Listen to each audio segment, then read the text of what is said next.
ქართველი კაცი ოღონდ შეჭამოს ბანკმა. გაანადგურეს ბანკებმა ქართველები. პრაქტიკულად იძულებული გახადეს წასულიყვნენ ქვეყნიდან, კი არა, წასულიყვნენ გაყარეს ბანკებმა საქართველოსთან ქართველები გაყარეს.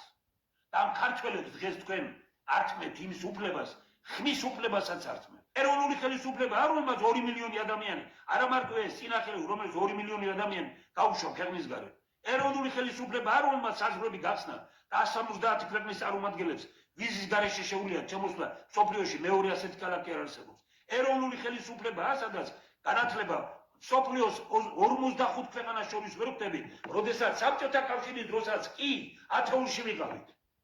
800,000 კაცი ვყავს დახმარებაზე. ეს არის ეროვნული ხელისუფლება. ეს არის გაზრდილი ეკონომიკა. დემოგრაფიული სიტუაცია არის კატასტროფული. ეს არის დაბნელდა ამ ქვეყანაში. დავით აღმაშენებელი რო ადგეს დღეს. და ყველა მეფე გიორგი ბრწყინვალე, თამარ მეფე რო ადგეს. და მათ თქვას რომ მიწა უნდა გაიყიდოს, უნდა უთხრათ რომ არა. ვინ არის ბიძინა ივანიშვილი, რომელიც ვაყიდიებს ქართულ მიწას? დავას უყურებთ, იმედი მონებივით ჩვენ. შევაკვდეთ უნდა, ვისაც შეგვიძლია ბრძოლა, მაგრამ ეს არ უნდა დაუშვათ.